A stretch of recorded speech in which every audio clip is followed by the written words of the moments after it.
Kıbrıs gerçekten çok önemli bir ülke haline geldi. O yüzden de süper güçler Kıbrıs'ta daha çok ilgileniyorlar son zamanlarda. O yüzden de bu süper güçler Rum yönetiminin başlatmış olduğu doğalgaz sondajlarına destek veriyorlar ve tek yanlı bu girişimi de kabulleniyorlar. Bizim haklarımızı görmezden geliyorlar. İşte Türkiye tam da bu noktada Rum tarafının gerek Mısır, gerek İsrail, gerekse Yunanistan'la yaptığı doğalgaz sondaj anlaşmaları, son anda Amerika Birleşik Devletleri'nin de katılması, Pompeo'nun Mısır'daki toplantıya giderek beşliğe çıkarması bu stratejik ortaklığı, Türkiye'de Libya ile tarihi anlaşmasını yaparak denizleri bağlamış durumda ve karşı bir adım atmış oldu.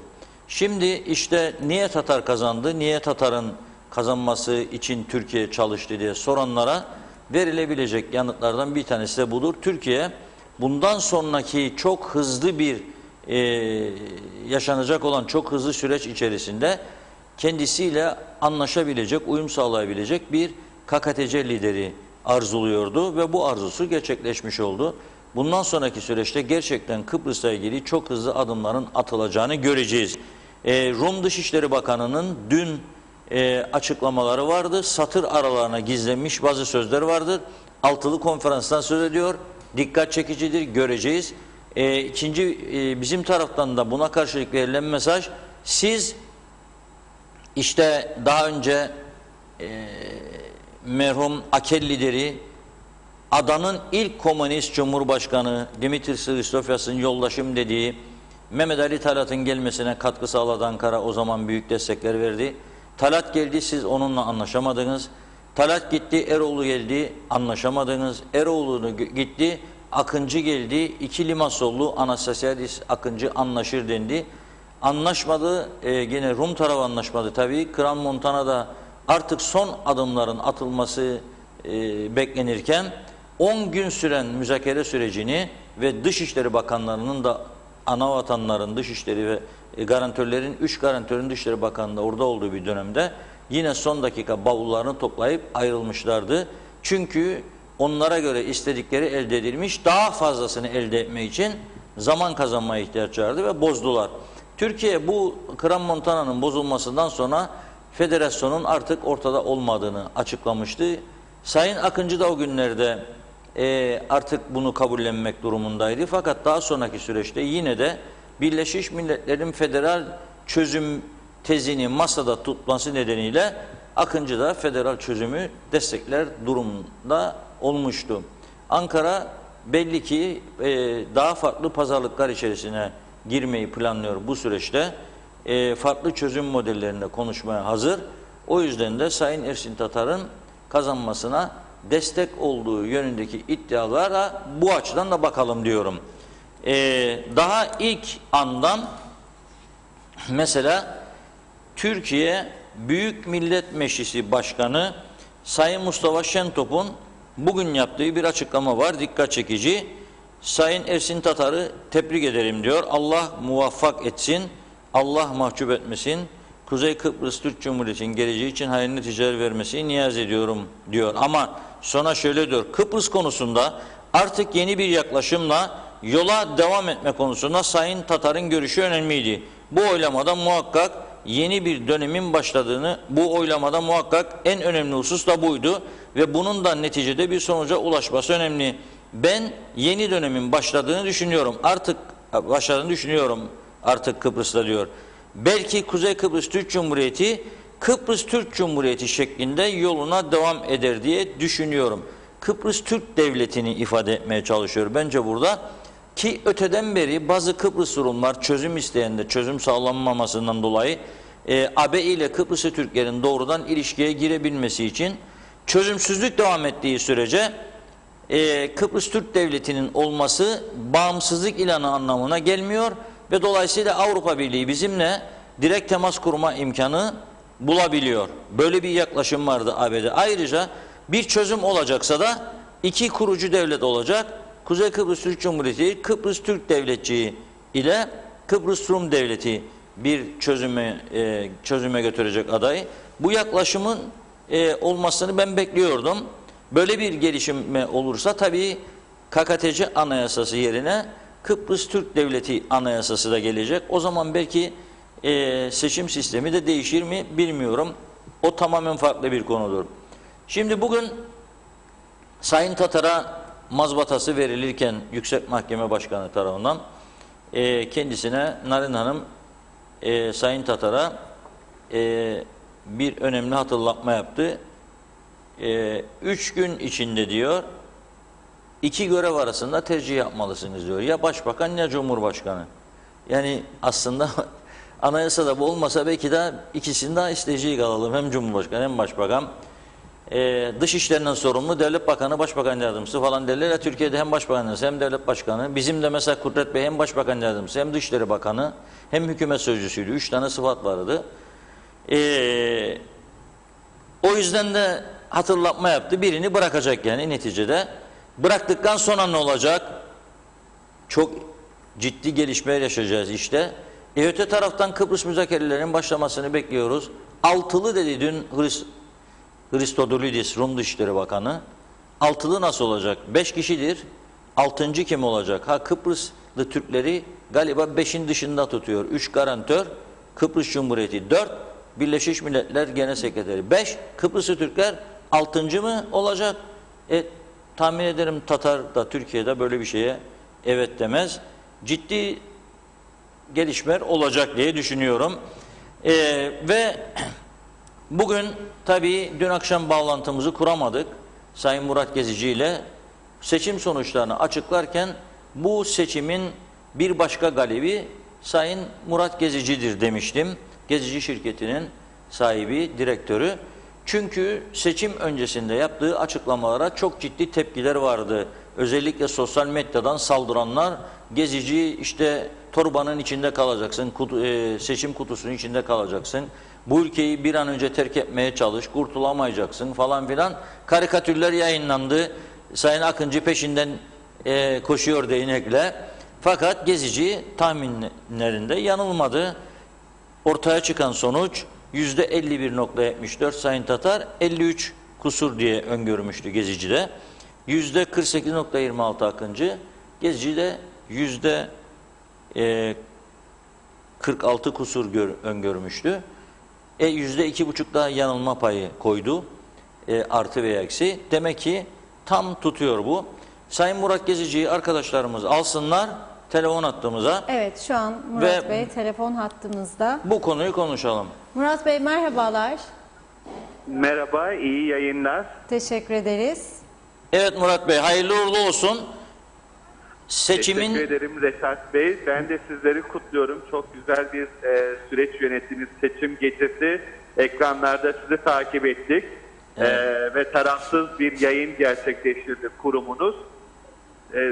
Daha da iyi bir süreç yönetmeniz dileğiyle kutluyorum sizleri ve ekibinize. Sağ olun, teşekkür ediyoruz. Biz de sizi kutluyoruz. Bu seçimin 2 tane galibi var diyorlar. Bir Ersin Tatar Cumhurbaşkanı oldu. 2 Murat Gezici, çünkü tahminler doğru çıktı. İlk tur tahminler tamam çıkmıştı. Şimdi ikinci tur tahminler de aynen böyle bu koyduğumuz %2,5 yanılmayı da koruyan bir şekilde. 53 dedim en son. Aynen 53 dedim ama maksimum 51,5'a iner öngörümüz vardı. Hata oranı neredeyse 1,5 civarında bir hata oranıyla bildik. Ve Kuzey Kıbrıs Türk Cumhuriyeti seçimi kazanmıştır. Ermenisiyle, Rumuyla, Türküyle, Kıbrıs Türk'ü kazandığını görüyoruz.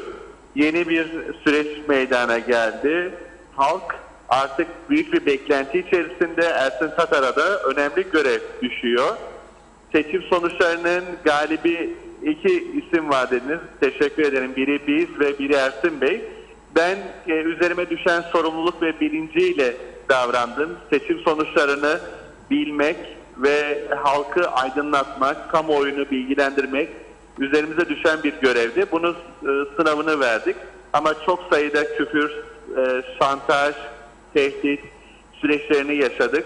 Halen rahatsız da ediliyoruz, tehdit ediliyoruz. Buna rağmen sonuçları bildik. Karnemizin olmasına rağmen baskı görmekteyiz. yeni bir süreç başladı. Umarım bu kutuplaşma biter ülke genelinde.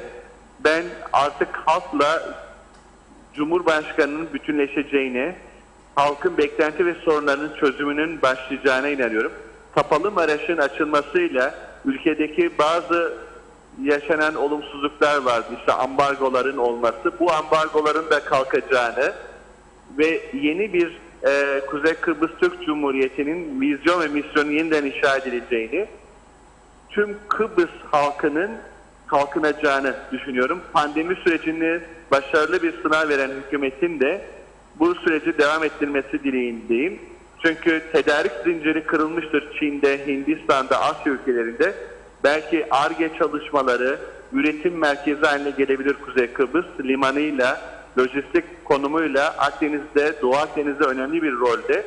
Ben yeni kurulacak hükümetle de yeni bir vizyon ve misyonun oluşacağına, üretimin, Ar-Ge'nin başlayacağına inanıyorum. Kalkınma hızla devam edecek.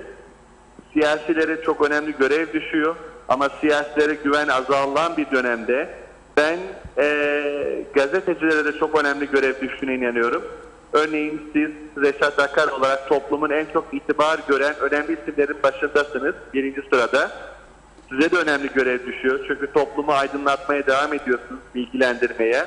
Bir siyasi parti bile kursanız %30'a yakın bir oy alacağınıza inanıyorum. Yaptığım son araştırmada da bununla ilgili bir rapor var. Evet. Ben gazetecilerle, siyasilerin de birlikte danışarak yeni bir yol haritası çıkarmasını arzu ediyorum. Cumhurbaşkanlığı makamında da önemli görevler almalı gazeteciler.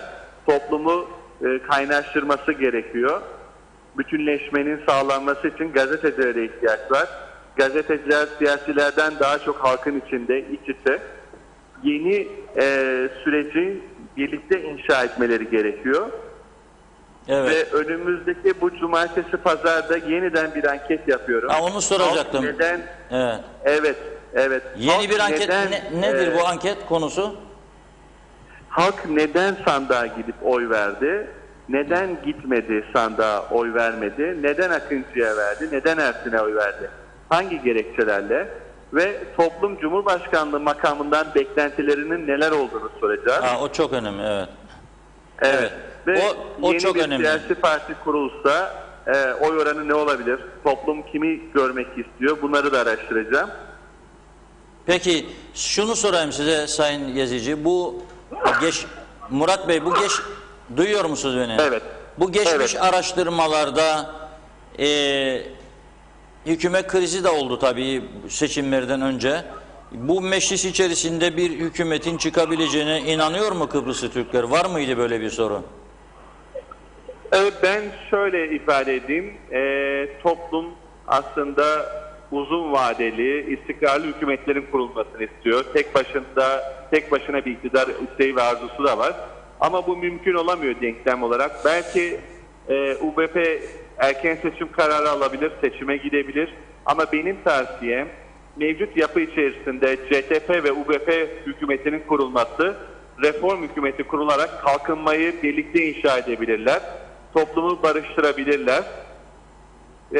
Tufan Erman Bey çok sağduyulu bir lider ve aslında seçimin diğer kazananlardan birisi de Tufan Erman Bey. Ona da çok önemli görevler düşüyor.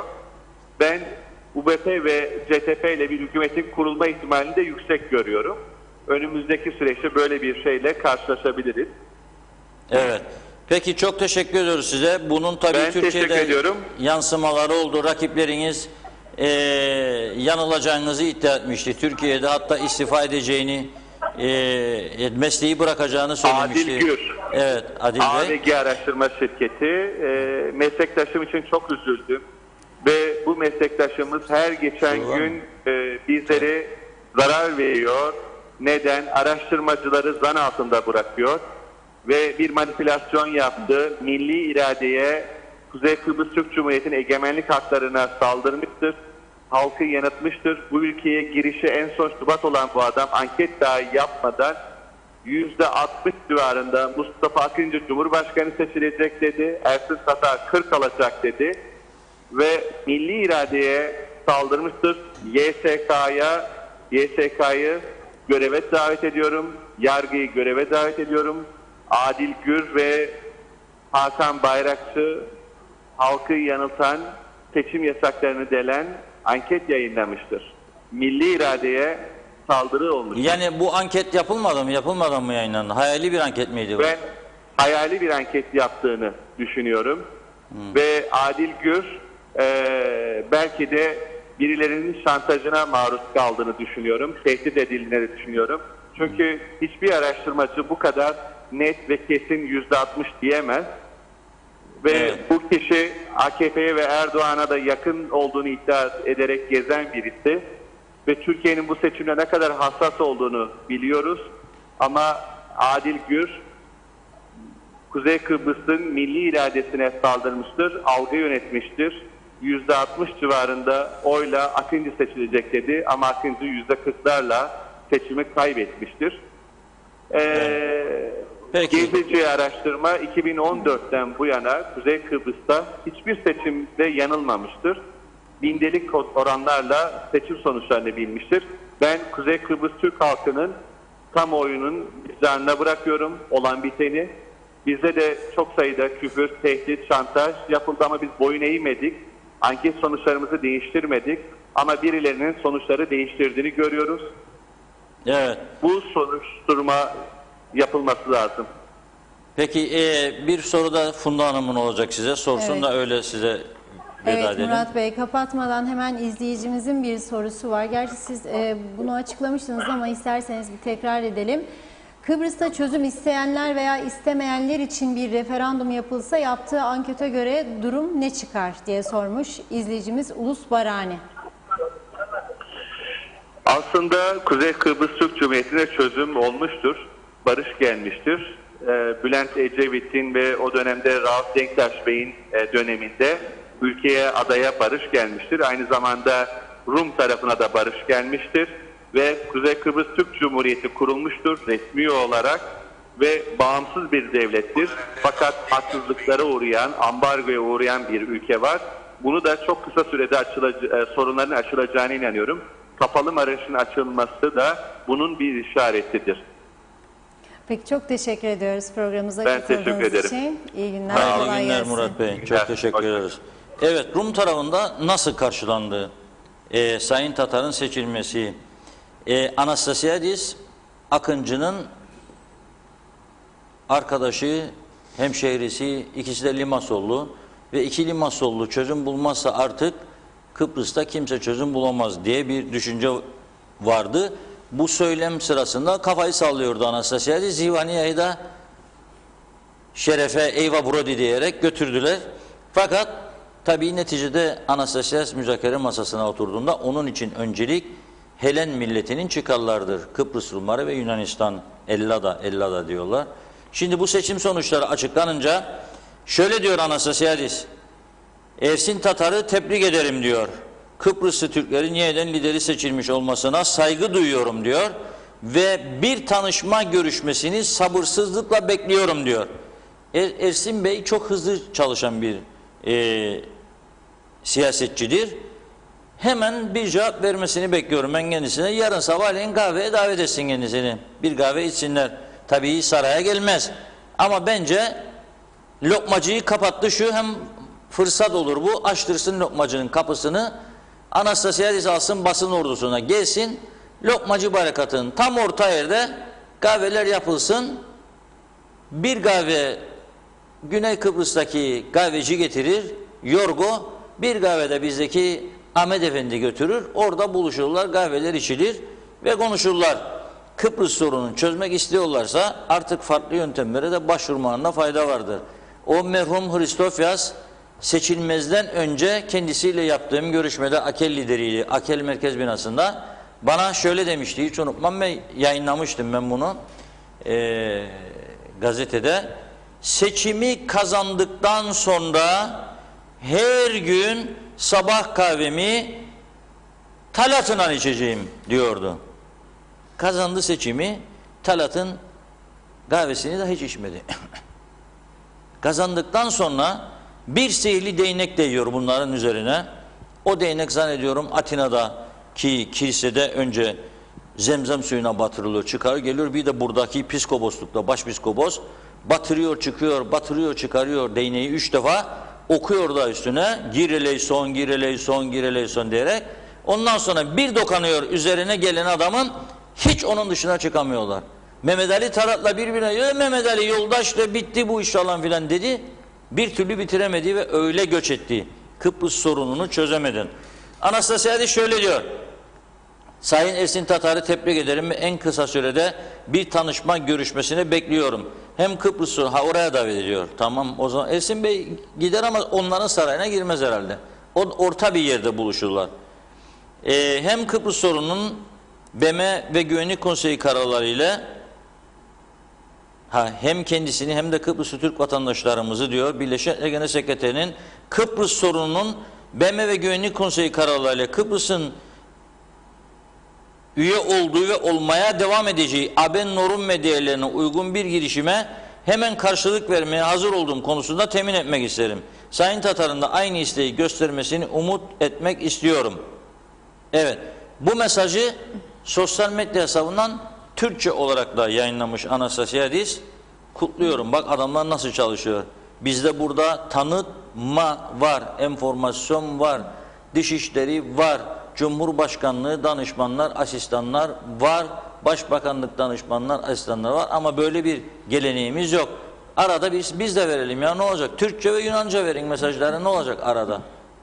Yani bir yığın TAK ajansımız var, mütercimler var, TAK'ta Bayrak Radyosu'nda Rumcacılar var. Yapalım biz de bunları, örnek alalım biraz Rumların yaptığını. Ve gazeteler ne yazmış? Fileleftheros gazetesi en yüksek tirajlı gazete, genellikle kilise ve faşist diyeyim ben, onlar sosyalist derler ama bana göre Avrupa'nın en faşist partilerine ırkçı EDEK Partisi'nin görüşlerini destekliyor. Seçim sandığından Erdoğan çıktı diyor. Başlık, bizde de bazı Kıbrıs Türk gazeteleri buna benzer başlıklar attı bugün. Ankara işgal bölgelerindeki sonuçlara müdahale ederek Ersin Tatar'ı galip çıkardı diyor. Alitia gazetesi, bu da Anastasiadis'in görüşlerini destekleyen bir gazete. İşgal bölgelerindeki seçimde Erdoğan'ın zaferi, Kıbrıs donup kaldı, ülkücüler bayram ediyor diyor. Haravgi gazetesi var, bu da Komünist Akel Partisi'nin yayın organı. Tatar'ın seçilmesi geriye dönüş, çok uyardı son zamanlarda Akel'in lideri Kipriano Anastasiadis'i ama bir yardımcı olamadı. Politis gazetesi, şimdi muhatabımız bölünme diyor. Olmadı, federasyon dedik gelmediniz. Evet dedik, hayır dediniz. Kram Montana haritayla kaptınız, koydunuz çantaya, gittiniz. Olmadı. Kıbrıslı Türkler %51-69'da Ersin Tatar'ı lider olarak seçti diyor. Akel Partisi de bir açıklama yaparak Tatar'ın Kıbrıs Türk liderliğine seçilmesinin Kıbrıs'la ilgili görüşleri göz önünde bulundurulduğunda olumsuz bir gelişme olduğunu ve BM Genel Sekreterinin müzakere süreci yeniden canlanma konusunda inisiyatif alma niyetini bir kez daha dile getirmesi öncesinde Rum tarafının müzakerelerin Kram Montana'da kaldığı yerden devam etmesi hedefine bağlı kalmaya devam etmesi gerektiğini belirtmiş. EDEK Partisi, Kuzey Kıbrıs Türk Cumhuriyeti'ndeki Cumhurbaşkanlığı seçim sonucunun KKTC'de alınacak kararlarla ve yapacak seçimlerle birincil ve belirleyici rolün Türkiye'ye ait olduğunu göstermiştir diyor ve bu bağlamda sahte hislerden vazgeçilmesi gerektiğini söylüyor. Yani diyor, siz bu tarafta çözüm olacak da Kıbrıs'ı Türkiye'nin iradesi var demeyin diyor. Peki ben de sana sorarım. Türkiye bu kadar zamanki süreçte hiç Kıbrıslı Türklere çözümden uzaklaşın dedi mi? 2004 Anlam Planı referandumunda bir ay kala ben çok üst düzeyde Türkiye yetkililerine sordum. Bana verdikleri cevap şuydu: Kıbrıslı Türklerin iradesine saygı duyacağız. Eğer siz dedi evet derseniz Anlam Planı'na, dedim ben de askeri yetkiliydi çok üst düzeyde. Biz askeri çekmek zorunda kalacağız çünkü planda vardır. Ve Türkiye bize Anlam Planı destekleyin dedi. Bu çözüm olsun artık.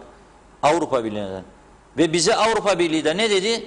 Evet deyiniz dedi, hayır diyeni cezalandıracağım dedi, evet diyeni ödüllendireceğim. Ne oldu?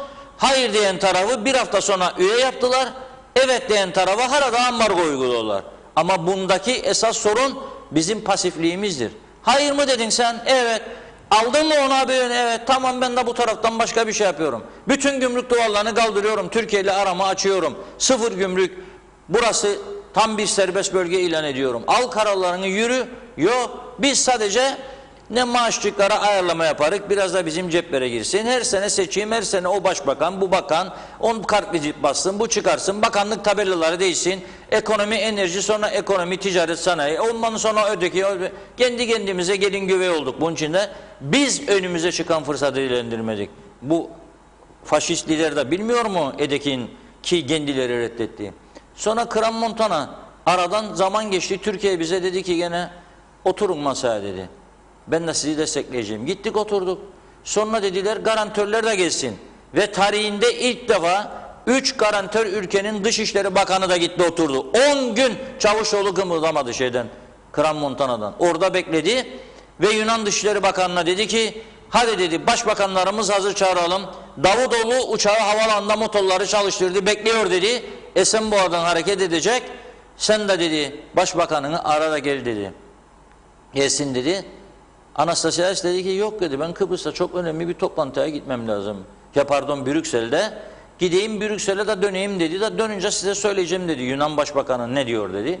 Gitti, döndü, 2 gün sonra Sayın Akıncı sormuş kendisine. Bunlar kitap olacak. Bunları açıkladılar o zaman. Hafızamız çok yerindedir. Allah'a şükür unutmuyoruz. Dedi ki Akıncı'ya, Akıncı kendisine döndükten ne oldu sordum mu, soracaktın dedi. Vallahi unuttum dedi. Adam bu kadar ciddi. Sonra yine o gece olanlarla ilgili tahmin ederim bizim müzakere heyetinde ya Sayın Akıncı'nın eşiydi ya bir başka bayandı oraya katılan. Anastasiadis'in hanımıyla sohbet ederken, çay kahve içerken içeride müzakereler yoğun bir şekilde. Artık bu işin bitmesini bekledikleri sırada o Anastasiadis'in hanımı diyor ki bavullar hazırdır diyor, götürün diyor. Soruyorlar bizimkiler, ne bavulu diyor, müzakere var, başbakanları bekliyoruz, gelecek de bitsin bu iş. Yok dedi, bavullar hazır, uçak hazır, biletleri aldık, hareket ediyoruz dedi. Yarım saat sonra Anastasiadis odadan çıktı, bavulları yüklediler, arabaya gittiler, bıraktılar orada heyeti, bizim heyeti. Bu çözümü ileri götüren ve ilk defa tarihinde masaya harita koyan bizim taraf, Türkiye'nin gözetiminde oldu bu iş, desteğiyle oldu. Ve ondan sonra Türkiye gene bir adım atabilirdi isteseydi, Kıbrıs'ta kalıcı bölünmüşlük adına falan, gene yapmadı. Gene iyi niyetle bugüne kadar getirdi ve bugün de diyor ki ilk çağrıyı Sayın Çavuşoğlu yaptı geçtiğimiz haftalarda. Türkiye olarak biz ve Kıbrıslı Türkler uluslararası konferansa hazırız dedi. Toplayın ama bu defa dedi sonuç alıcı bir şekilde.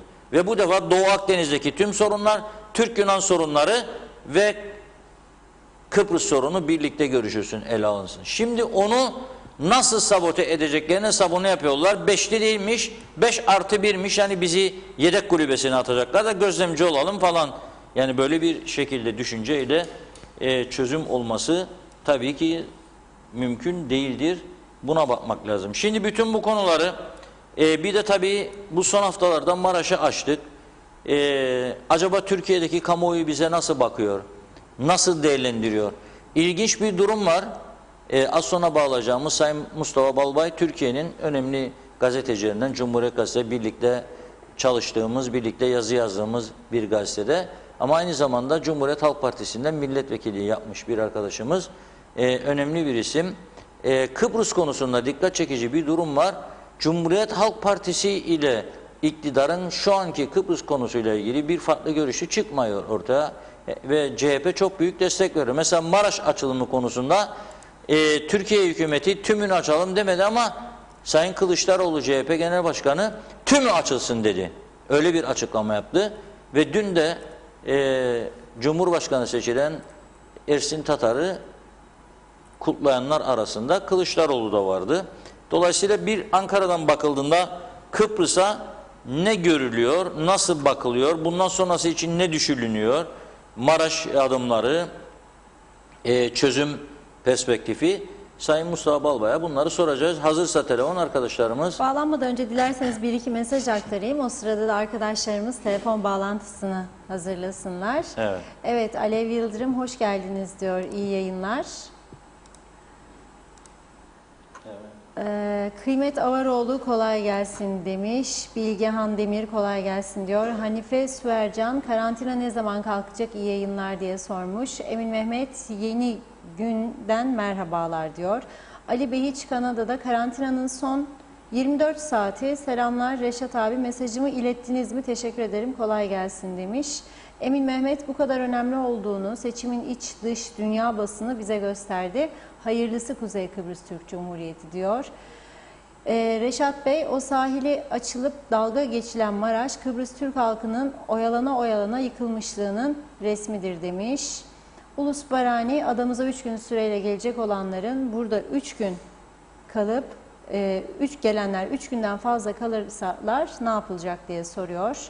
Doğan Falyalı, Kıbrıs'ın gerek coğrafi konumu gerekse yeni keşfedilen enerji kaynakları sayesinde değeri arttı. Bunu tüm yabancılar anladı da biz anlayamadık sanki demiş.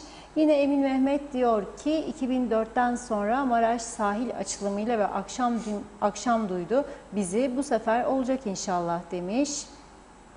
Abed Azbaki, iyi yayınlar, size kolay gelsin demiş. Mustafa Tek, Sayar Aker, dopingli seçim oldu, çözüme tükenmeyen yol var diye soruyor. Evet, devam ediyorum. Emin Mehmet, Sonar şirketi diyor cumartesi gecesi Akıncı'yı birinci göstermişti, yanıldı. Murat Bey işini ciddi yapıyor demiş. Evet, yine Ulus Barani sorusunu Murat Bey'e de aktardık. Sayar Aker, yolsuzluk yapanlar yargılanmadıkça demokrasi çalışıyor diyemeyiz demiş. Halk geçinme sıkıntısı çekiyor. Bir ankette öyle gelsin diyor. Ulus Barani az önce sorduğu soruyla ilgili araştırmacımız sorduğum soruya kaçamak cevap verdi yorumunda bulunmuş. Sözer Hasan, Sayın Akıncı ateşle oynadı ve yandı diyor. Ali Bey İbrahim, Sayın Funda Hanım kolay gelsin. Lütfen mesajı okuyun hepsini demiş. Ama mesajınızda okuyamayacağım kelimeler de olduğu için şöyle diyelim, Ersin Tatar'ı eleştirmişsiniz diyelim. Böyle geçelim mecburen. Ayşe Ömer Balkaya, iyi yayınlar Reşat Bey diyor. Ali Beyiç Kanada, yani biz Kıbrıslı Türkler hal böyle mağdur durumda mı kalacağız diye soruyor. 2 kere de bir adam mı demiş. Sayar Aker, Denktaş'ın çözemediğini Talat hiç çözemez diyor. Cengiz Yalçın, Sayın Tatar Anastasiadis'in aklıyla oynar. Asıl şimdi karşısında Kıbrıslı Türk bir lider olacak demiş. Yine Sözer Hasan, 5 yıl önce Akıncı'yı satılarak mı Cumhurbaşkanı yaptık diye sormuş. Yana direkt, iyi yayınlar Reşat Bey. Size bir sorum var. Sizce eğer korona girmemiş olsaydı araya Sayın Tatar yine kazanır mıydı bu seçimleri? Bence hayır ve ikinci tura kim kalırdı sizce demiş ve evet, arkadaşlarımızdan haber geldi. Telefon bağlantımız hazır. Cumhuriyet Gazetesi yazarı Sayın Mustafa Balbay telefon hattımızda. Mustafa Bey merhabalar. Merhabalar, merhabalar. İyi yayınlar Evet. diliyorum efendim.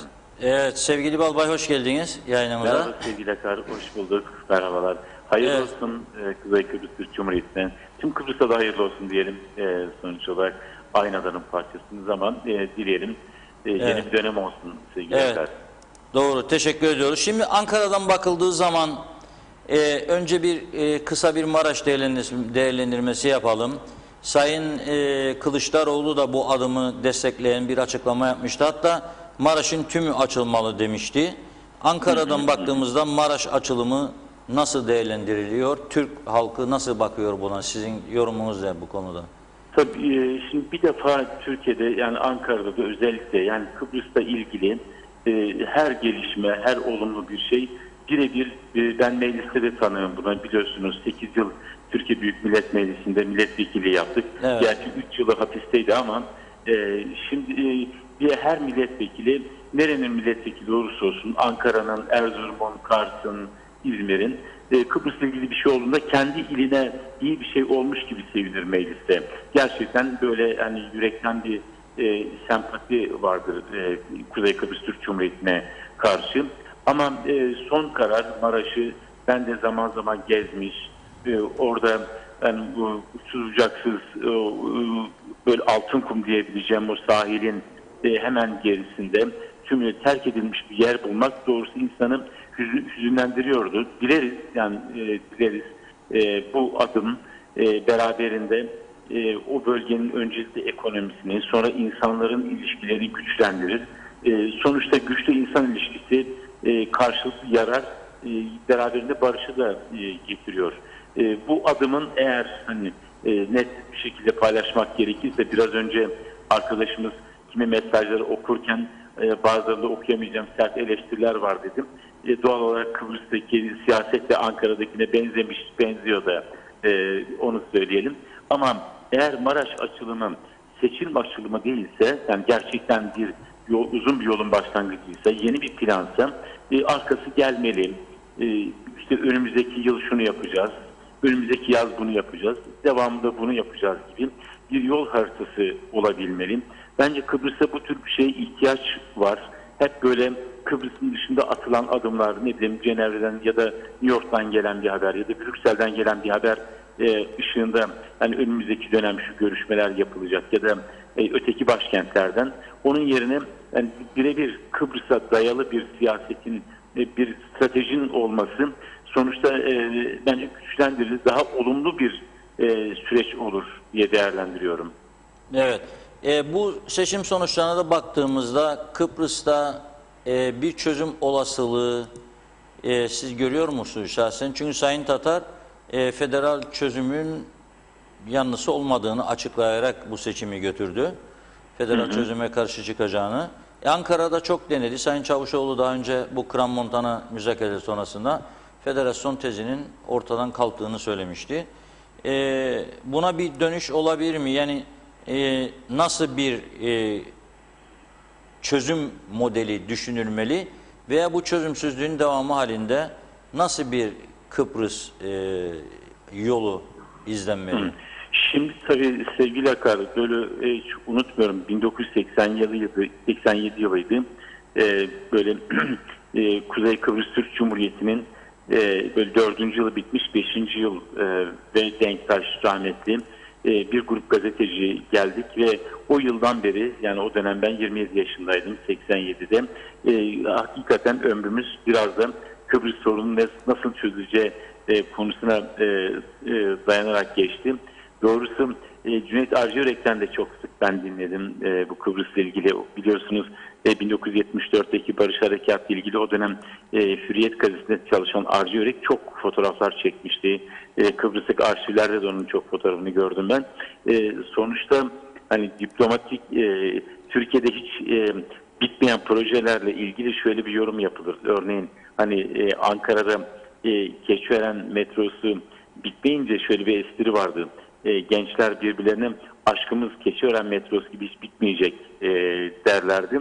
Yani eğer çok da haddimi aşmayacaksam hakikaten şu anda gençlerin birbirlerine aşkımız Kıbrıs sorunu gibi hiç bitmeyecek demeleri de herhalde abartı olmaz. Bu tabii biraz şundan kaynaklanıyor bence sevgili Akar. Kıbrıs biliyorsun Evliya Çelebi'nin seyahatnamesinde hani hem Girit'le ilgili, Kıbrıs'la ilgili bölümler vardır ve yani demir kapı diye hep anlatır oraları. Ve çok taraflı olunca, her ülkenin kendi cephesinden bakışı farklı olunca doğal olarak yani belli bir çözüme doğru gelse bile orada kesilir. Ben onu görüyorum.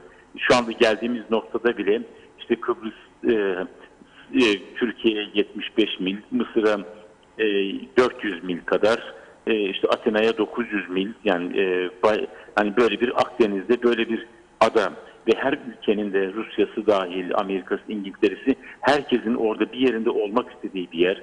Hani kimilerinin uçak gemisine benzettiği bir yer. Ama herkes şunu unutuyor. Kıbrıs'ta insanlar var. Kıbrıs sadece toprak parçası değil. Kıbrıs sadece liman değil. Kıbrıs sadece stratejik öneme ait olan bir ne bileyim havaalanı ya da bir serbest bölge değil. Orada insanlar yaşıyor. Ve öyle görüyorum ki benim Kıbrıslı arkadaşlarım da var. Büyük bir umut yorgunluğuna da geldi olay. Ama şu aşamada benim gördüğüm, hani yıllar önce rahmetli Ecevit'in çözümsüzlük de çözümdür dediği, artık o duruma göre de hayatın devam ettiği bir süreç devam ediyor. Ben çok iyi anımsıyorum, 2004 yılı AKP iktidarının ilk ayları, 2003'te, 2004'ün başında Erdoğan'ın demeçlerinden biri şuydu: 40 yıllık politikalarla Kıbrıs sorunu çözülmez. Ama 2004'te bunu söyleyen bu iktidar aradan 16 yıl geçti ve şimdi 2004'te durduğu yerin farklı bir yerinde durarak Kıbrıs seçimlerine yaklaştı biliyorsunuz. Yani o nedenle ben uluslararası anlamda kısa sürede çözüm yok ama benim bir yurttaş olarak dileğim sevgili Akar, Kıbrıs'ta öncelikle Ankara'nın ve Lefkoşa'nın bir bakış ortaklığı geliştirebilmesi. Bunun için bazı önce alt gruplar oluşur. Yani ortak bir hedefin geliştirilmesi gerekir diyorum ben. Ama bu şekilde bir parçalı duruş olursa zaten bu sorunu kendi lehlerinde sürdürmek isteyenlerin ekmeğine de yağ sürmüş oluyoruz. Ben Kıbrıs seçimlerini biraz da şöyle okudum. Yani adeta Ankara gibi, Türkiye'deki durum gibi, yani 52'ye 48, yani biliyorsunuz Ankara'da da son seçimlerin yani referandumdan Cumhurbaşkanlığına kadar hep 49'a 51, 50,5'a 49,5 gibi sonuçlandı. Toplumda buna belli bir yarılma olarak bakabiliriz. Ama şöyle de bakmak mümkün. Kimse hiçbir görüşü tek başına arkasına durmuyor halk. Kıbrıs'ta da bence evet Ersin Tatar kazandı, kutluyoruz ama Akıncı'yı da tümüyle senin politikaların tümüyle geçersizdir denecek bir oy da almadı Akıncı. Yani demek ki ikisinin ortasında yeni bir sentez istiyor Kıbrıs halkı. Buna göre bence yeni bir strateji geliştirmek gerekiyor bence. Siyah mı beyaz mı değil de yani bu döneme göre, bu koşullara göre yeni bir strateji gerekiyor diye değerlendiriyorum ben. Evet, çok doğru. Biraz bahsetmiştik dünkü konuşmamızda da zaten. Bizim önümüze büyük bir fırsat koydu Avrupa İnsan Hakları Mahkemesi. Taşınmaz Mal Komisyonu'nu kurduk. Çalıştırılmış olsaydı bu komisyon 6.000'den fazla, 6.800 civarında Kıbrıs Rum kuzeydeki mülklerini satış için veya takas için başvurmuştu. Bunları sonuçlandırmamız lazımdı. Eğer sonuçlandırmış olsaydık zaten bu 6.800, 16.000, 26.000'de olurdu.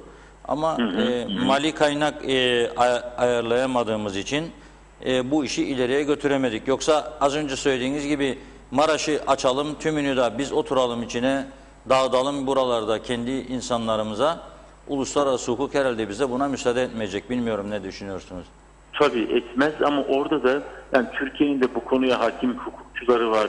Kıbrıs'taki toprak konusuyla ilgili, Kıbrıs'taki paylaşımla ilgili Türkiye'de de yayınlanmış pek çok kitap var. Bu aşamadan sonra işin içine biraz akil adamlar ama asıl bu konuyu gerçek anlamda hani bilen kişilerin yani teknik desteğine de ihtiyaç var bu aşamadan sonra.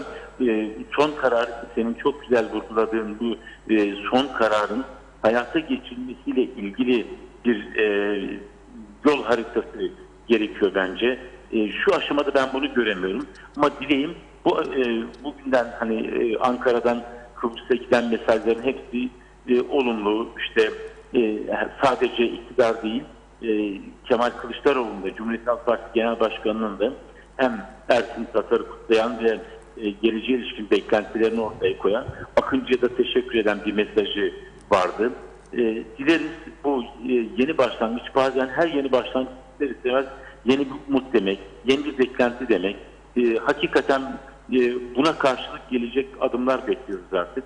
Ersin Tatar da, Sayın Tatar da sonuç olarak yani birebir bugüne kadar uluslararası müzakerelerde bulunmamış bir kişi ama bu sorunların göbeğinde, dünyaya gittiğinde de öteki Avrupa'da, Amerika'da eğitim görürken de ister istemez bu sorunlarla birlikte yaşama atılmış bir kişi.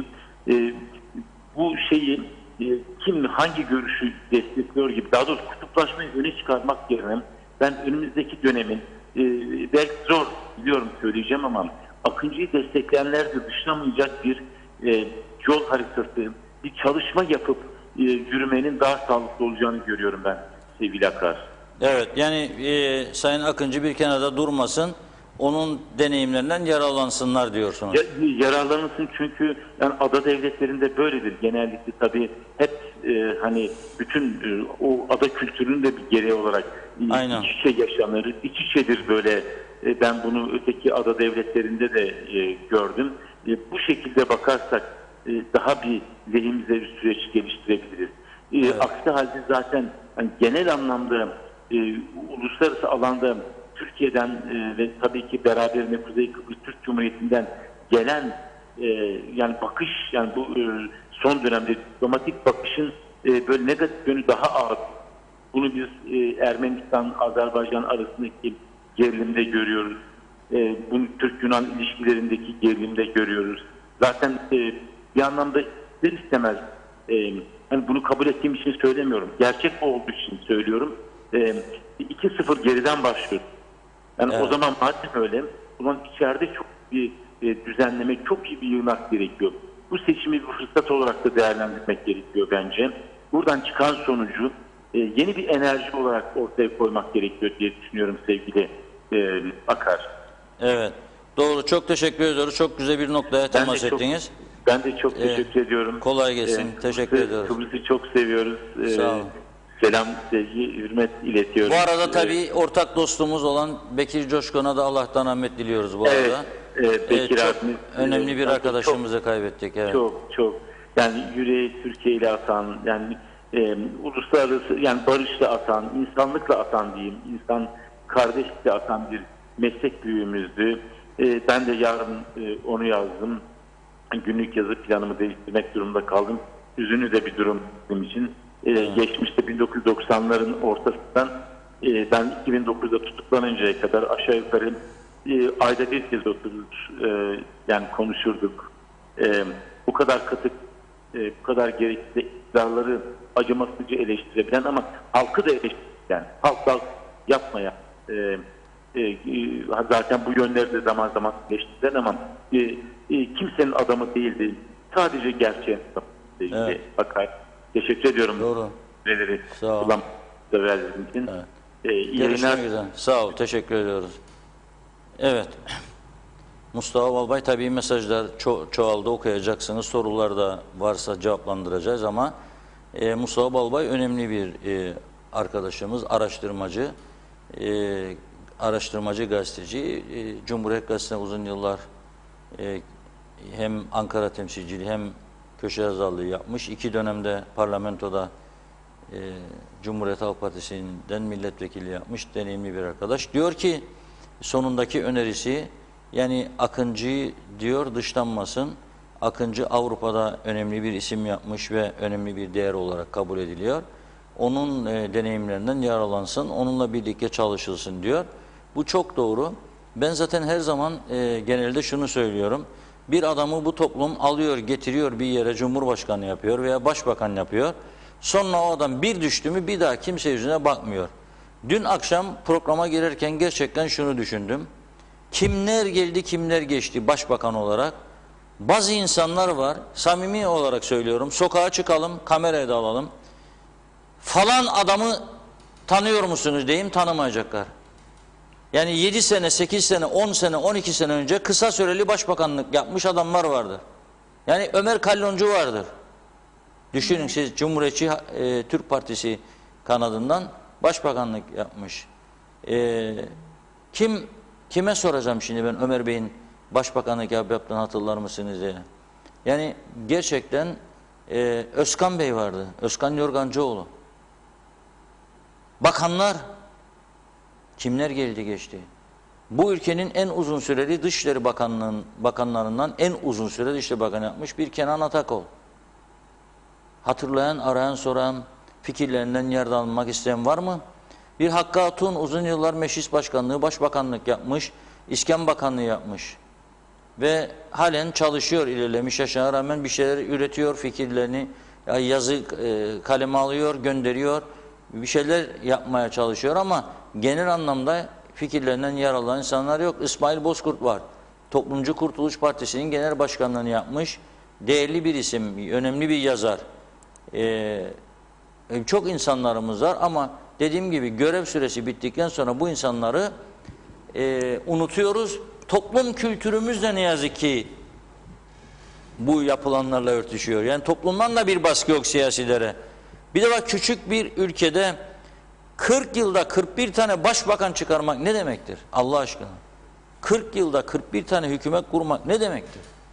Var mı o kadar büyük bir siyaset zenginliğimiz bizim? Yani ekonomi yok, sosyal yok, kültürel, spor yok. Siyasette var mı böyle bir zenginliğimiz, bu kadar çok adam yetiştirecek? Yoktur. Yani o yüzden gerçekten önemli değerleri de harcamayalım. Yani yararlanmasını bilelim. Çok katıldığım bir görüştür. Evet, biraz da mesajlara bakalım. İzleyicilerimiz neler söylüyor. Doğan Falyalı diyor ki %60'ın bir eli yağda, bir eli balda, geriye kalanında eli ateşte. Para yok, pul yok, buzluğa kendi girse soğuktan değil açlıktan ölür. Buna bir çare demiş. Yaşar Cemal, Sayın Akar Bey, Anastasiadis'in İngilizce açıklamasında Türklerden hala Turkish Community diye bahsediyor. Yani bizlere siz azınlıksınız diyor. Bunlarla biz nasıl anlaşacağız Allah aşkına demiş. Her zamanki politikalarıdır. Turkish Community derler bize. Bizi Ermeniler, Latinler, Maronitlerle aynı görüyorlar. Şöyle derler. Kıbrıs Cumhuriyeti, Kıbrıslı Türk kardeşleri ile Latinler, Maronitler ve Ermeniler gibi iyi dostluk ilişkileri içerisinde bir ilişkiden yanadır. Şudur budur, seviyor falan. Ortaklık kesinlikle. Yani siyasi eşitlik vermek istemiyorlar. Ama ben az önce söyledim, 2004 yılında bize bu tarihi fırsatı Birleşmiş Milletler verdi ve dünyaya ilan edildi ki 2 tane toplum var bu adada. Bunlardır yöneten. Sahibi bu ikisidir dedi. Bunlar yönetecek dedi. Ve biz gittik bu referanduma ve tescil edildi bu. Bizim eşit bir varlık olduğumuz burada. Rakamsal olarak değil ama siyasal eşitlik olarak tescil edildi. Biz reddedince karşı taraf biz bunu kullanmasını bilmedik. Biz bunu kullanmasını bilmedik. Brüksel'in kapısını aşındırmamız lazımdı, yapmadık. Ha ben gidip de kavga edelim demiyorum ha. Onu da söylüyorum. Yani Sayın Tatar'a da tavsiye ediyorum bu konuda, artık başbakan değildir. Her önüne çıkan Facebook televizyonu falan bunlara durdursun bir süreliğine. Daha ciddi konularda gerektiği zamanlarda konuşması uygundur bence. Başbakanlık ayrı bir şeydir. İşraat işidir.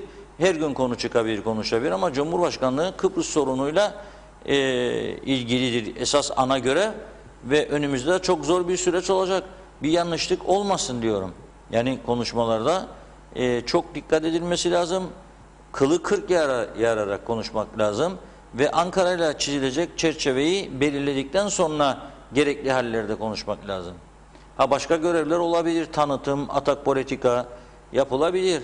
Bir de daima üsluba dikkat etmemiz lazım. Gerilimci değil, uzlaşıcı bir üslup ortaya koymamız lazım. Yani seçim gecesi, dün geceki konuşma gerilim, yani zafer konuşmasıydı ama yani öyle meydan okurcasına da yapmamak lazım. O dünkü heyecan sonucudur o, eminim. Bundan sonra toparlayacağını düşünüyorum. Evet, izleyicimiz size sormuş, Emre Mas. Reşat Bey'e sorum şu: Ersin Tatar'a oy verenlere satılmış, baskıyla kazandırılmış deniliyor. Akıncı'ya verince irade özgürlük oluyor. Vay Kıbrıs'ın haline, iyice ayrıştırmalar, kutuplaştırmalar eskisinden çok fazla hal aldı. Bu nasıl düzelecek diye sormuş. Sayın Mehmet Ali Talat ve Sayın Akıncı kazanırken de o şimdi özgür olmadığını nitelendirdikleri oylardan yararlanmışlardı. Yani buradaki mesajın ne olduğunu tahmin edebiliyorum. İskele bölgesinde çok yüksek oy çıktı Sayın Tatar'a, çifte vatandaşlıklar falan. Ama artık bu ülkenin vatandaşıdır. Yurt dışında yaşadık biz de. Vatandaş olmadık ama oturma iznimiz vardı diye belediye seçimlerinde oy kullandık. Öyle bir hak da veriliyor. Seni yönetecek olan yerel yönetimlere oy hakkı veriyor sana oturma izni olduğu için. Ve senin oyların da belirleyici oluyor yabancıların. Yani onun için burada oy oydur. Vatandaşsa oy oydur. Evet, Ulus Baran de diyor ki artık diyor Cumhurbaşkanlığı seçimleri hayırlısıyla sona erdi. Ekonominin çöküşü aldı başını gidiyor. Artık bu konuları da tartışalım ve konuşalım diyor. Evet, o konuları daha çok uzun süre konuşacağı benziyoruz. Seldal Bozyiğitbaşı, bayrağımıza, vatana, millete hayırlı uğurlu olmasını diliyorum. 5. Sayın Cumhurbaşkanı Ersin Tatar demiş. Sayar Aker, Denktaş'ın çözemediğini, bu mesajı daha önce de yollamıştı. Emin Mehmet, şu anda güçlü Türkiye ile beraber Sayın Tatar'la çok güzel günler bizi bekler. Son dönemeçteyiz. Çok güzel oldu değişim diyor. Yusuf Zuhal Sayar artık birlik beraberlik zamanı demiş. Mehmet İnancı hayırlı yayınlar değerli dostlarım Funda Hanım ve Reşat Bey. Kuzey Kıbrıs'ın durumu seçim sonrasında çok vahim görünüyor. Erdoğan verecek parayı Kıbrıs halkı da yiyecek demiş. Evet, Ali Bey İbrahim, Sayın Funda Hanım kolay gelsin. Türkiye kaç para ödedi insanları satın alması için? Seçimleri Sayın Mustafa Akıncı kazandı fakat oyları gizlediler. Ersin Tatar yürümesini bilmez diyor. Cumhurbaşkanlığı demiş Türkiye Cumhuriyeti 2004'te de imza etti. Kıbrıs Cumhuriyeti'nin Avrupa Birliği'ne girmesine Türkiye diyor hikayedir. Hamide Oğuz Zengin ev karantinası ne zaman olacak acaba diye sormuş. Birazdan o konuya geçeceğiz. Nikos Bülent Antonio iyi yayınlar, iyi haftalar dilerim. Sayın Akar, akşam kanalı kapatanları sakın affetme. İnşallah 1-5 yılda boşa gitmez. Hiç alırım yok yani saygılar demiş. Evet. Ayşe Güner Mertcan merhabalar. Bir duruma açıklık getirmek istiyorum. Altılı toplantı şöyle olacak diye biliyorum demiş. Kıbrıslı Rum, Kıbrıslı Türk, 3 garantör BM şeklinde yazmış. Saygıyla Londra'dan bildiriyorum demiş. Bülent Dönmez merhabalar. İyi sohbetler Reşat abi. İrade dik durdu. Oyunu kullandı ve Sayın Tatar'ı saraya gönderdi. Bu taraftaki seçim sürecinde son gün paralar dağıtılmış diyorlar. Lütfen siz de Stelios Vakfı'ndan bir bahseder misiniz? Teşekkürler demiş izleyicimiz. Yücel Barbaros 3 kuruşa kendi iradesini satan insandan ne köy olur ne kasaba diyor. Deniz Dinant, Reşat Bey, Kemal Derviş gelse bizim maliyeyi düzeltemez irade diyorlar. Bu önemli. Ve burada bir nokta koyalım. Yapıyorlar. Neden 3 kuruşa oy satılıyorun cevabı buradadır. Buradadır. Kemal Derviş Türkiye'de geldi, işte çok yüksek devalüasyonlar vardı, ekonomi çökmüştü falan. Dünya Bankası'nda çalışan biriydi, anlaştı, kredi şirketleri güven verdi, Türkiye'ye kredi bulmaya başladı falan, düzeldi ekonomi. Şimdi bizim neden 3 kuruşa? İnsanları 3 kuruşa muhtaç duruma getirdin sen bu ülkede. Esas sorun insanların bu ülkede 3 kuruşa muhtaç duruma getirilmesidir. Ve hala da dinliyorum tartışmaları ve biraz sonra geleceğim Sağlık Bakanlığı'nın yeni açıklamasına. Hala daha ekonomiyi açma yönünde bir hareket yok. Neyi bekliyor? Yani bu insanların patlamasını mı bekliyor? İnsanların patlamasını bekliyor öfkeden. Neyi bekliyorsun? Evet, sağlığımızı koruyacağız. Pandemi hastanesi dediniz, o da bitti. Sağlığımızı koruyacağız. Dikkat edeceğiz. Ama bu seçim sürecinde dün gece kutlamalarda Sarayönü Meydanı'nda kaç yüz kişide maske yoktu? Kaç yüz kişi ağız ağıza yüz yüzeydi? Bunları görmezden gelecek. Gece kulüpleri açık, serbest, maskesiz. Onları da görmezden geleceğiz. Turist gelirse battık bunun içine, çünkü hepsimiz mahvolacak, hasta olacak. Olur mu ya öyle bir şey? Ekonomik durum düzelmediği sürece fakirlik artacak. Fakirlik arttıkça çok ciddi sorunlar yaşanacak bu ülkede. Adam aç susuz kalınca, evde çocuk yemek bekliyor, ilaç bekliyorsa nasıl ilaç alacak? Geçen hafta örnek verdim. Türkiye'nin ünlü profesörlerinden Sayın Müftüoğlu'nun söylediklerini aktardım burada. Bir sağlıkçı olarak kapatamayız dedi. Karantina şartı getiremeyiz Türkiye'deydi. Getirdiğimiz anda dedi, ekonomi çöker. Ekonomi olmayınca gelir olmaz. Gelir olmayınca hasta insana ilaç alamazsınız dedi. Çok güzel örnek verdi. Biz burada söylediğimiz zaman bunu bazıları başka yöne çekmeye çalışır. Ama hayır. Görüyoruz, insanların içerisindeyiz. En basiti kendi sektörümüzü alalım. Adama soruyorlar. Niye reklam vermiyorsunuz? Para mı var da reklam vereceğim diyor. Satış mı var da reklam vereceğim diyor. Para kazanmayınca adam reklam da vermez. Ben de etkileniyorum yani. Ben etkilenince benim çalışanlarım da etkilenecek. Bütün sektörler etkilenmiş durumdadır. Bak ne diyor kasap? Eskiden diyor 100 kilo et satıyorsaydım diyor günde. Bunun diyor 80 kilosu diyor otelleriydi. Şimdi 20 satıyor. 20 de yok diyor. Çünkü parasız da kalınca yerliler diyor. O da 10'a düştü, 8'e düşer. Gittikçe düşüyor diyor. Tavuklar elde kaldı. Sütler elde kaldı. Hellimler, peynirler elde kaldı. Patatesler buzluklarda kaldı. Karpuzlar hayvanlara yedirildi. İthalatçıların ithalat oranları çok düştü. İthalat düştükçe dağıtıcı sayısını azaltıyorlar. İçeride ambarlarda çalışanların sayısını azaltıyorlar. İnsanlar, işsiz kalanlar parasız kalıyor. Hadi 2 ay, 3 ay, 5 ay idare ediyor. Ondan sonrası var bu işin. Artık dibe vurdu burası. Dibe vurdu. Tabii ki bundan sonra eğer ekonomi düzelmezse daha çok rüşvet ihtiyacı olacak insanlarda. Daha çok para dönecek her konuda. Onun için uyanmamız lazım. Sağlık Bakanlığı diyor ki bugün geçelim o zaman da sona bırakalım kalan mesajları. Çok merak ediliyor. Ben de görüyorum çok sayıda soru var. Cevaplayacağım bana yönelik olanlar ama şey diyor Sağlık Bakanlığı açıklaması, bulaşıcı hastalıklar üst komitesi toplandı diyor. Aldığı kararı açıklayalım. 1 diyor.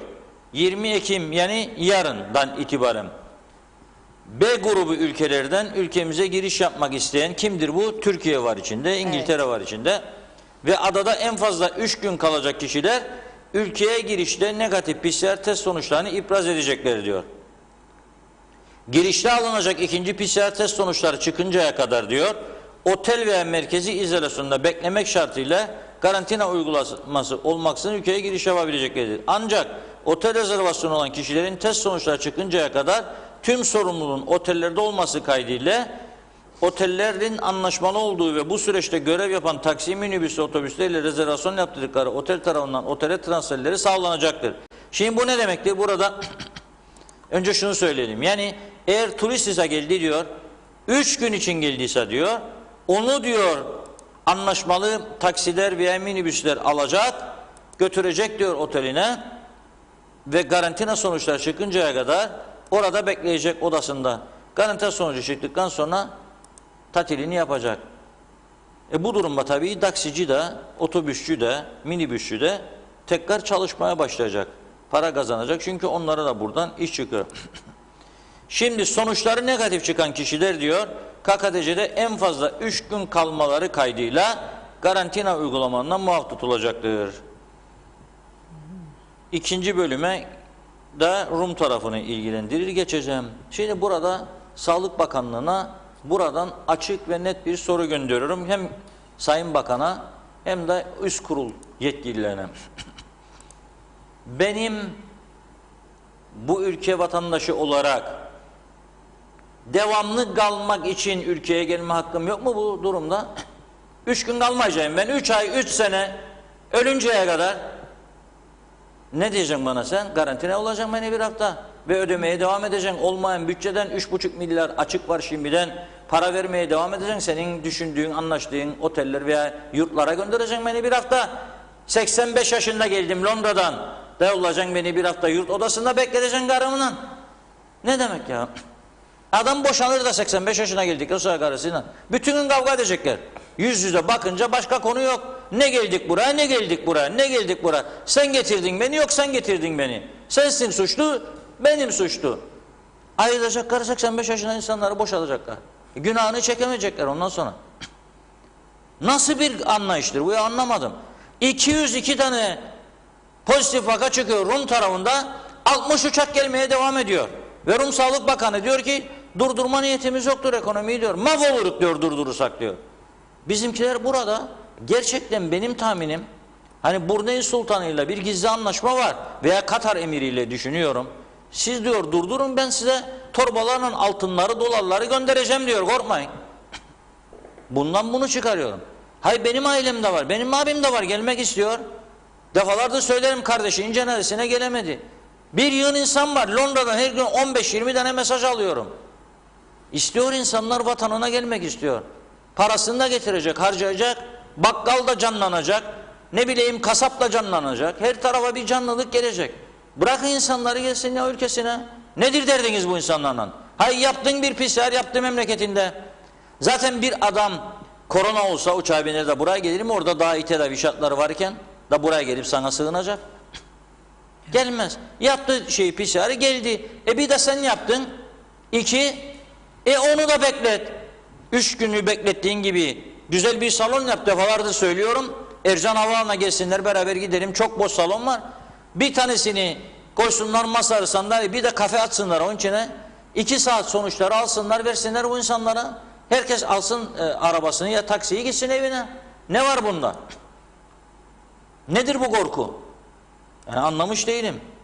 Yani buna bir an önce çözüm üretmeleri lazım. Çözüm üretmezlerse her gün burada onlara bu soruyu soracağım. Her gün. Sizin kendi vatandaşlarınıza veya bu ülkeye gelip para bırakmak isteyenlere karşı kastınız nedir? Nedir kastınız? Birileri sizi engelliyor mu bu konuda? Kendi vatandaşlarınıza düşmanca davranın mı diyor size birisi? Bunun için size menfaat mı sağlıyor? Her gün soracağım bu soruyu. Böyle olmaz. Gelelim yarından itibaren çalışma, eğitim ve sağlık nedeniyle Güney Kıbrıs'a geçen kişilere random test yapmaya devam edecektir. Diğer sebeplerle Güney Kıbrıs Rum yönetiminden ülkemize geçiş yapacak kişilerin 3 gün içinde yapılmış ve negatif PCR test sonrası sınır kapıdan ipraz etmek kadar geçişleri yapılacaktır. Ancak Güney Kıbrıs Rum yönetiminden ülkemize geçen çalışma, eğitim ve sağlık nedeniyle geçenler hariç diyor. Ve 3 günden fazla KKTC'de ikamet edecek olan kişiler 7 gün süreyle merkez garantide kalacak. Ne demek istiyor biliyor musun? Larnaka'dan geldin diyor. Sen Londra'dan bindin uçağa veya Frankfurt'tan geldin veya Kanada'dan, Toronto'dan veya Melbourne'dan, Avustralya'dan 3 gün 2 gün sallana geldin, endin Larnaka'ya. Rum sana diyecek ki hoş geldin, buyur git oteline. Yok sen diyeceksin ki ben kırmızı beyaz al yıldız Türk bayrağım kendi memleketim. Git o zaman geleceğim kapıya diyeceksin ama bu olmaz, bunun bir bedeli vardır. Forever TRNC yazar burada, görmüyor musun? Bunun bir bedeli vardır. Nedir bedel? 7 gün seni sokacağım yurt odasına. Allah Allah. Pardon ya, Kıbrıs'ın iki yarısı bir tarafta patlamış durumdayken bunu istemiyor. Bir taraf burada kontrol altındayken bunu istiyor. Kimden? Kendi vatandaşından. 3 günden fazla kalacaksan diyor. 3 gün için kim Avustralya'dan gelecek buraya zaten? Zaten yol 3 gün. Daha 3 güne ne yapmaya gelecek buraya? Ya Londra'dan. Ne yapmaya gelecek 3 günlüğüne Londra'dan? Alemin açık gözü bizik ama anlamış değilim. Yani alemin açık gözü bizisak söylesinler bilelim. Böyle canım. Olmaz böyle bir şey. Olmaz. Forum dolduracakmış, taahhütname imzalayacakmış. Aksi halde cezayı gırbaç da var ya, gırbacı da koyun oraya, başlasın falaka dönemine geri dönüş. Ne var? Geleni yatırın oraya, basın gırbacı ne geldi diye. Cebindeki paraları da alın, saati de alın, götürün, bırakın kalsın sokakta yerde yatsın. Ama bu taraftan mevlid cenaze törenlerine yasaklar kalktı. Hadi bakalım. Evet. Hadi bakalım. Kalktı diyor. Bugünden itibaren düğün de yapabiliriz. Evet. Öteki ne diyor? Düğün ve nişan törenleri daha önce komite tarafından alınan 28 Ağustos 2020 tarih sayı 163 resmi gazetede yayınlanan düğünlerde uygulanması gereken kurallar çerçevesinde 19 Ekim tarihinden sonra yapılmasına karar vermiş. Yani düğünler yapılacak, kurallara uyun diyor. Aynen barlarda, gece kulüplerinde dediği gibi. Yani maske takacaksın, hijyen kurallar, ellerini ıslatacaksın. Aslında gece kulüplerinde de öyle yaparlarmış. Yani her masanın önünde hijyen sıvı varmış. Kızın elini tutacaksın, mesela kucaklayacaksın, elini yıkıyorsun, o da yıkıyor. Ondan sonra mesela başka temas olacak, öpme gibi, yüzüne falan da sürüyor, ona da kıza da sürüyor. Ondan sonra sarılıp öpüyor. Ve Sağlık Bakanlığı da orada denetliyor, var yani bir denetçi. Gözlüyor uzaktan, böyle perdenin arasından bakıyor ki rahatsız olmasın adam öperken veya kadın öpüşürken. Bakıyor perdenin arasından, ah diyor, kurallara uyuyorlar. Yıkadı yüzünü diyor hijyen maddeyle. Of! Kuzey Kıbrıs Türk Cumhuriyeti çok yaşasın. Sinema, tiyatro, panayır, doğum günü, festival etkinliklerinin açılma kararı 1 Kasım'a kadar ertelendi. Çok güzel. Zaten kışta panayır olmaz. Festival olmaz. Tiyatro olurdu. Zaten senede 2 tiyatro sahneledik mi görev yerine gelmiş olurdu. Onu da ertelemiş oluruz. Sinema zaten çok giden kalmadı. Hayırlı uğurlu olsun diyeyim. Yani bu kararlar bir kısmı iyi, evet, hiç ama iyidir. yetersiz. Evet. Yetersiz, yani bu şekilde olmamalı. Yetersiz, yeter artık. Çünkü Mart'ın ilk haftasından beri kapat, her taraf kapandı, patladı. İnsanlar işsiz, güçsüz, parasız, bulsuz. Bak bugün Diyalog Gazetesi'nde Araslan'ın asırlık esnafı konuşuyor. Kaç yıllıktır? 60 yıldır Aras'tadayım diyor adam. 62 yıldır diyor Aras'tadayım. Bugüne kadar böyle olan bir kötü durum yaşamadım diyor hayatımda. Nereden bahsediyor? Bir onun 74 öncesinde bile yaşamadım diyor. 74 öncesinde bile yaşamadım diyor. 62 yıldır. Öteki diyor, bak 51 yıldır diyor bu bölgedeyim diyor. O da diyor, aynısını yaşamadım diyor. Bir tanesi diyor liseyi bitirdikten sonra diyor 61 yılından beri babam mesleği olan kumaşçılığa merak salıp Aras'taki dükkanına başladım diyor, işime diyor. 61'den beri o da böyle görmediğini söylüyor. Lise yılından beri. Ömer Cabacaba diyor 50 yıldan fazla Aras'ta bölgesinde esnafım diyor. Gençlik yıllarımı geçirdim diyor. Böyle durum görmedim diyor. Bunları okuyun ya arada. Evet okuyun, yani meyhanede 4 saat gece harcanıyor, 3 saat. Zafer bizim cizmeri giydik, vurduk, devirdik, yaktık, götürdük, edecek medecek de.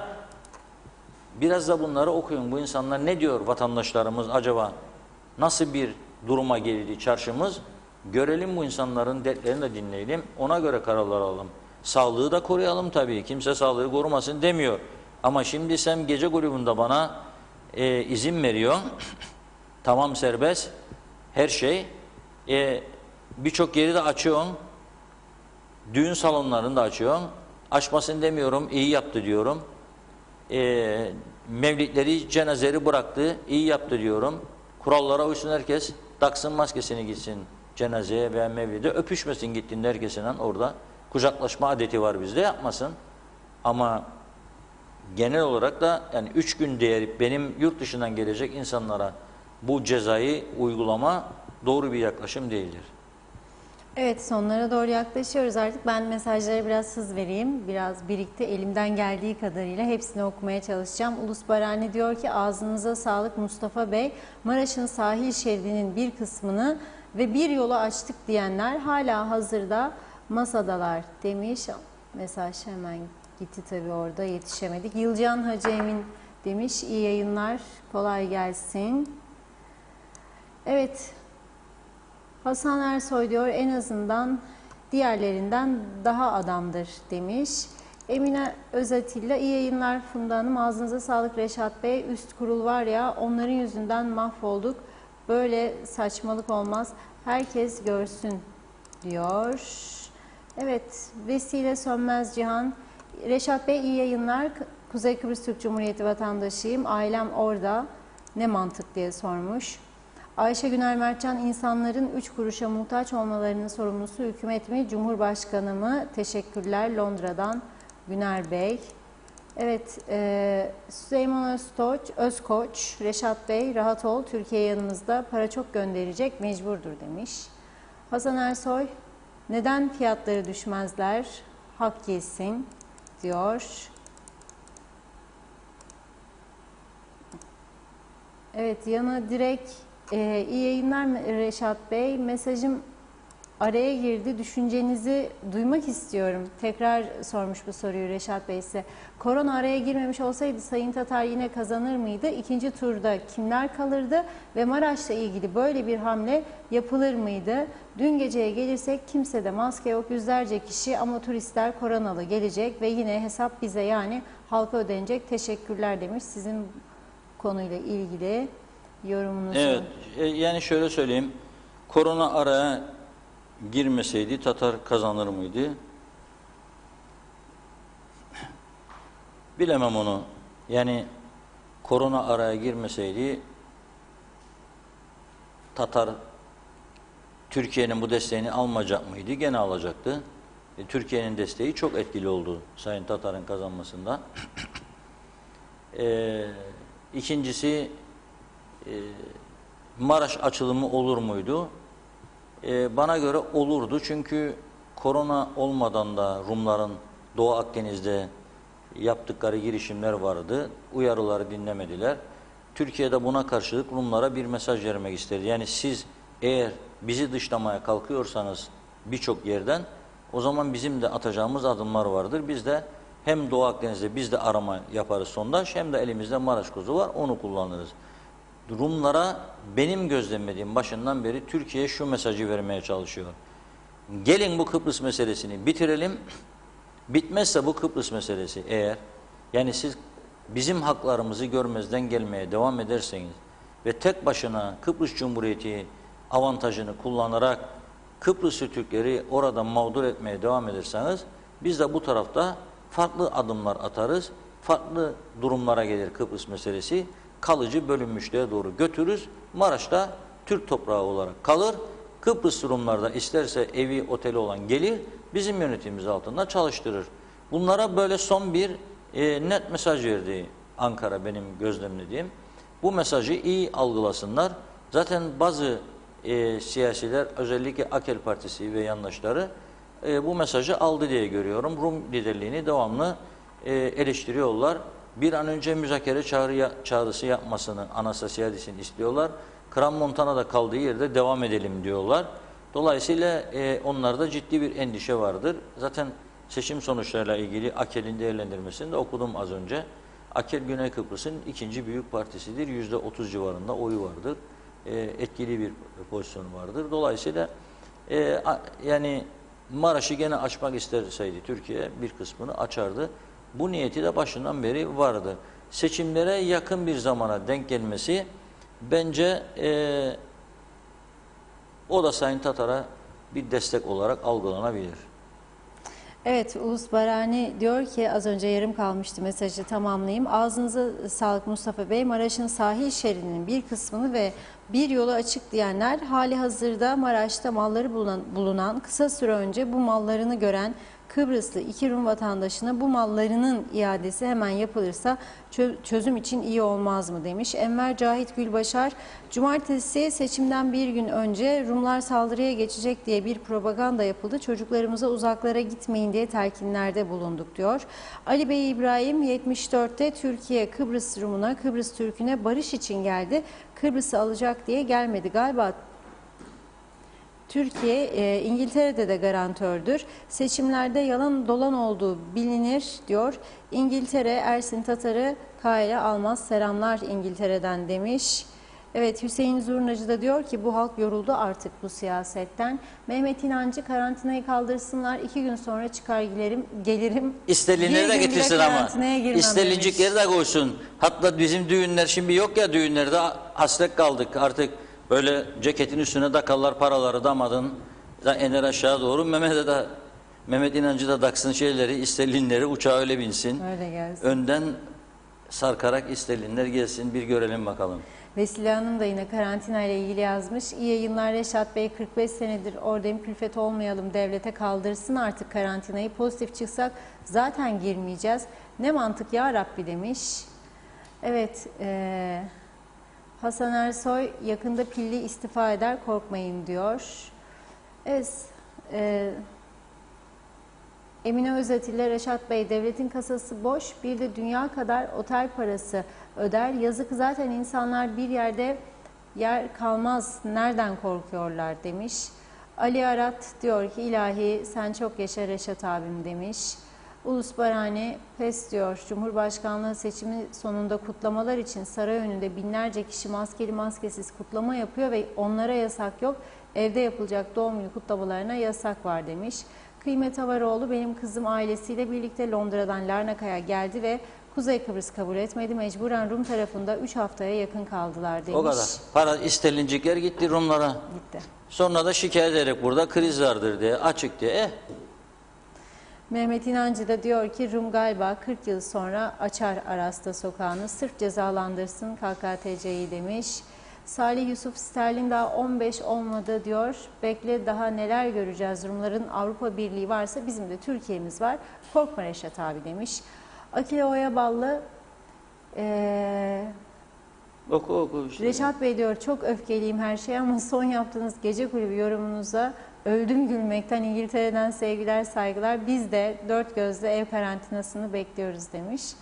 Mustafa Sunal, iyi yayınlar Sayın Tatar. Akşamki konuşmasında bir Kıbrıslı Türk olarak Londra'da yaşamanın ne olduğunu iyi biliyorum demiş. Acaba karantinayı kaldıracak mı? Londra'da yaşayanlar neyin cezasını çekiyorlar? Merak ediyorum diyor. Emine Özatilla, Reşat Bey, niye pandemi hastanesi yapıldı? Yolcu gelmeyecek sınırlı demiş. Engin Sedat Tözün, kumarcılar seçimde yaptığı yardımın karşılığını aldı. Vefa böyle bir şey diyor. Mehmet İnancı, çikolata getirecekmiş size, onu belirtmiş. Evet, şimdilik yorumlarımız bu kadar. Sizde var mı mesaj? Londra'dan başka çikolata getirecek olanlar da var sağ olsun. Hazırmış da Nescafe'de gelecek diyor. Dolayısıyla Nescafe sıkıntımız olmayacak belirli bir süre demektir. Çikolata da güzel, arkadaşlarla burada paylaşırız. Evet, bugün bu kadarla toparlayalım. Yarından sonra önümüzde çok ciddi birkaç konu daha olacak ama en önemli konulardan birisi bu karantina süresidir. İkincisi de hükümet meselesi ne olacak? Yani Kudret Bey, buradan selam sevgilerimi gönderiyorum kendisine. Çok sevdiğim, değer verdiğim bir arkadaştır. Elma dersem çık Kudret Bey, armut dersem çıkma. Şimdi elma diyorum, artık çık ortaya. Hükümetle ilgili son görüşünüzü alalım. Eğer karar kesinse, hükümetten çekildiğinize dair dönüş yoksa bunda, o zaman bu istifa geçerli demektir. Ve Ersin Bey şimdi diyor ki başbakanlığı mı, cumhurbaşkanlığı mı diyor Yüksek Seçim Kurulu Başkanı Narin Hanım. Şimdi Ersin Bey doğal olarak tabii ki çok çalıştı, çok koşturdu, çok emek verdi, çok da para harcadı. Cumhurbaşkanlığını ister. Peki başbakan olarak istifasını kime gidip verecek? Kendi kendine demek ki istifa verecek. Şöyle yapacak Ersin Bey. Sayın Cumhurbaşkanım, hükümetimizin istifasını size sunuyorum diyecek sağ eliyle. Sol eliyle alacak. Sayın Başbakanım, istifanızı kabul ettim. Yeni hükümet kuruluncaya kadar lütfen göreve devam ediniz. Edemez çünkü başbakan değil. Sizin yerinize yardımcınız devam edebilir. Kudret Bey. Kudret Bey istifa ettiğimi oynamam. Ne olacak ya? Yani artık bakarlar insanlar bize, nedir bunların yaptığı ya bu Kıbrıslı Türklerin artık bir küçücük yerde.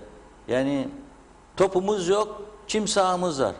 Girdik sahaya, top yok ama ortada. Nasıl oynayacak bu maçı? Bu duruma geldik biz şimdi. Hükümet kurar, hükümet bozarı, paramız yok.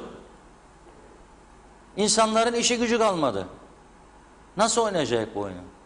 Yani o yüzden biraz netleştirelim bu meseleleri. Gene seçimse de cizmeler ayaktayken çıkarmadığı şeyler var ya, seçim amigoları vardır. Onlar der ki cizmeleri giydim ha der, haber verir çevreye de. Çizmeleri giydim demek beni görmeye başla, meyhane geceleri başlasın, bizim köye de gel, bizim dükkana da gel, uğra falan filan. O cizmeler ayaktayken bari çıkarmasınlar. Cumhurbaşkanlığı seçim bütçesinden para da ayırdılar biliyorum. Vardır yani partilerde, büyük partilerde var. Bu parayı ayırdıklarını biliyorum, zaten söylüyorlar. Bir seçim daha olacağı için bir miktar ayırdık diyorlar. O ayırdığınız paracıklarda bir daha harcayın, 3 ay sonra bir sandık daha. Allah kerim amin ondan sonra. Yani zaten şu anda da çok umutlu bir şeyler dönmüyor ekonomik çark olarak. Ağzınıza sağlık. Çok teşekkür ediyoruz Reşat Bey. Değerli yorumlarınız için ve bugünlük de gündem özeli burada noktalıyoruz sevgili izleyenler. Yarın yine aynı saatte günün öne çıkan önemli gelişmeleriyle, gündemiyle sizlerle birlikte olacağız. Görüşmek üzere, hoşça kalın.